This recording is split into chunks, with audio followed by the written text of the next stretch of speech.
ஒரு சின்ன லிஸ்ட் மட்டும் இப்ப நம்ம பார்ப்போம். ஒவ்வொரு ஒன்றியத்திலும் தானிய சேமிப்பு கிடங்குகள் அமைக்கப்படும். இவை உலர் களங்களுடன் கூடிய கொள்முதல் நிலையங்களுடன் இணைக்கப்படும். வாக்குறுதி நம்பர் 50. கொப்பரை தேங்காயை தமிழக அரசே கொள்முதல் செய்யும். அதிலிருந்து தேங்காய் எண்ணெயை உற்பத்தி செய்து நியாய விலை கடைகள் மூலம் விற்பனை செய்ய நடவடிக்கை எடுக்கப்படும். வாக்குறுதி நம்பர் 66. நியாய விலை கடைகளில் நாட்டு சர்க்கரை, வெல்லம் ஆகியவற்றை விநியோகம் செய்ய நடவடிக்கை எடுக்கப்படும். வாக்குறுதி நம்பர் 68. அரசு ஊழியர்கள் மற்றும் ஆசிரியர்களுக்கு மட்டும் இல்ல, போக்குவரத்து ஊழியர்களுக்கும் பழைய ஓய்வூதிய திட்டம் செயல்படுத்தப்படும். வாக்குறுதி நம்பர் 152. இதெல்லாம் சொன்னாங்களே, செஞ்சாங்களா? இப்ப நம்ம நாமக்கல் மாவட்டத்துக்கு வருவோம்.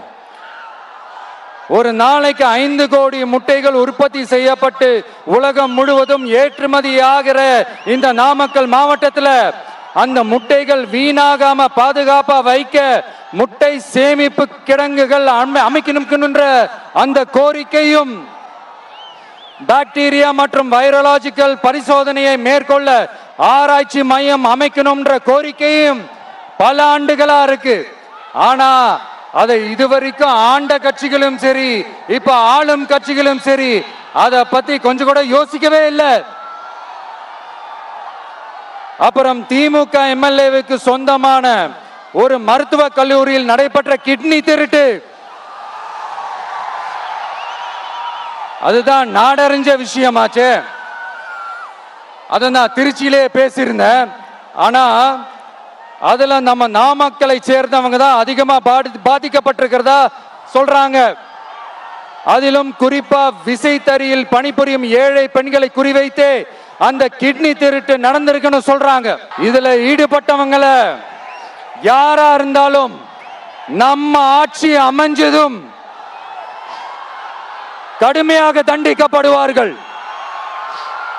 இந்த கிட்னி திருட்டுக்கு ஆரம்பம் எங்க இருக்குன்னு பாத்தீங்கன்னா, கந்துவட்டி கொடுமையில இருக்கு.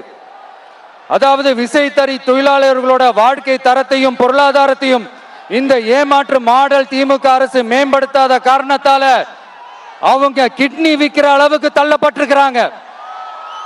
இது எவ்வளவு பெரிய ஒரு கொடுமை!